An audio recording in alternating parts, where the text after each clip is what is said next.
Уважаемый Владимир Владимирович, я думаю, что это ваша инициатива. К чему? Не ради галочки вот собраться, и мы должны открыто сказать, что мы хотим. Показать всему миру, что Россия плюс Центральной Азии, что у нас есть проблема. А действительно, оказывается, есть. У нас эти пятерки уже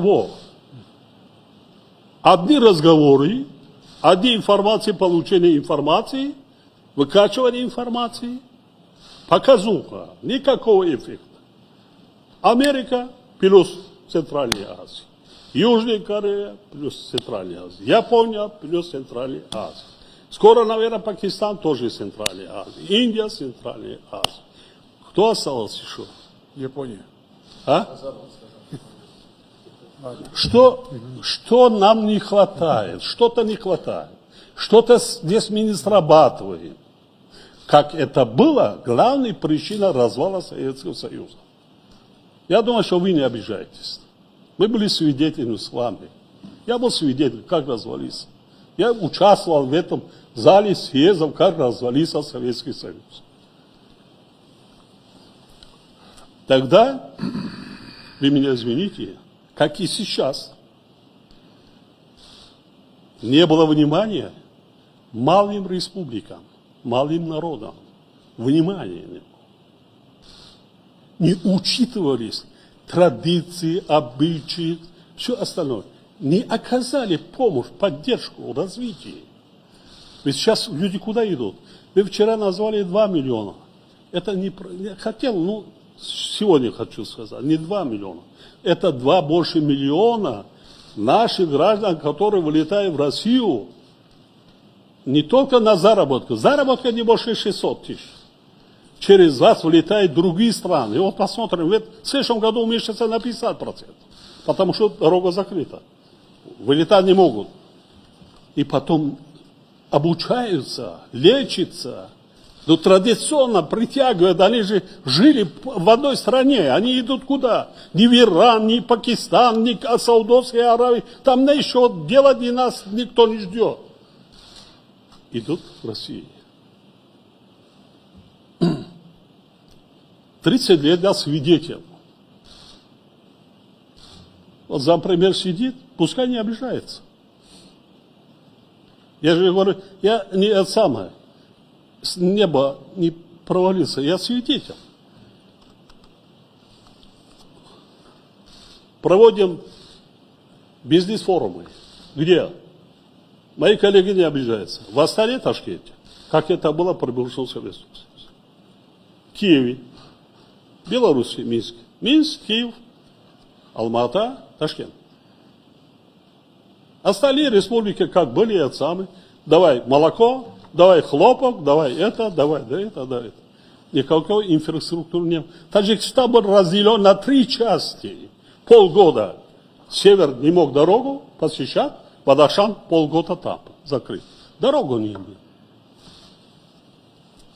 Сейчас почему?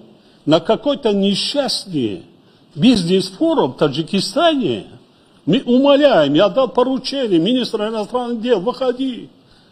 Но мы ждем, я с вами даже говорил. Выходи на Верещука, на другие, чтобы хотя бы на уровне министра присутствовал. Нет. На уровне замминистра. Вот Таджикистан заслужил это. Стратегический партнер. А что? Вот что мы что не так поступаем? У нас обучается 2,5 миллиона школьников русскому, так учебники, не хватает учебников. 30 лет об этом мы говорим, не хватает до сих пор. Учебники не хватает. У нас обязательно изучение русского языка с детского сада. Так? Что там мы делаем? Военные базы есть, полигоны так как были, так и остались. Все, у нас, вот спасибо, вы меня извините, 30 тысяч, сейчас мы не будем назвать их беженцами, или перемещенные русскоязычные вернулись к нам, они передают по всему миру. Вот это это не мигранты, там и трудовые самые. Смотрите, вот мы в Таджикистане так, показываем по всему миру и передают из Таджикистана реальную информацию.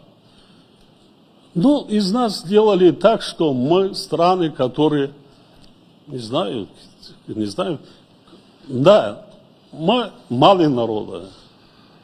Нас не 100 миллионов, не 200 миллионов, но у нас есть история, культура, мы любим. Мы хотим, чтобы нас уважали. Ничего не надо. Уважали. Мы не нищие. Мы не нищие. У нас богатая страна. Запасы минеральных ресурсов больше, чем система Менделеева.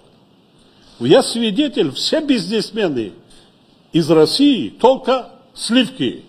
Что есть углеводородное сырье, нефть и газ интересуют их. Нефть и газ. Давайте, где нефть и газ там. А почему горнорудной промышленности, цветной металлургии, так? Драгоценные металлы, драгоценные камни, и очень много. И даже стратегическое сырье для военных, которых нет в мире. Я вам рассказывал, когда вы были у меня. По запасам Таджикистан занимает первое место. Никого не интересует. Ну давайте, вот мы собрались, давайте создадим условия. Где что-то мы нарушили, где-то мы с кем не так поздоровались. Ну здороваться будем. Но мы никогда не нарушали. Как бы всегда уважаем интересы своего главного стратегического партнера. Ну хотим, чтобы нас уважали. Мы хотим, чтобы наравне с африканскими странами, мы видим, с другими странами. А что, мы какие-то чужеземцы или какие-то самые, что ли? Ну давайте. И вкладывать много денег не надо вкладывать. Вот в наших странах. Да, надо вкладывать. Надо вкладывать. Миллиарды, которые можно это как бы за короткий срок окупается. Во всех сферах. Ведь наши трудовые мигранты к вам, выезжают к вам, они работают, а так просто не зарабатывают, они работают же.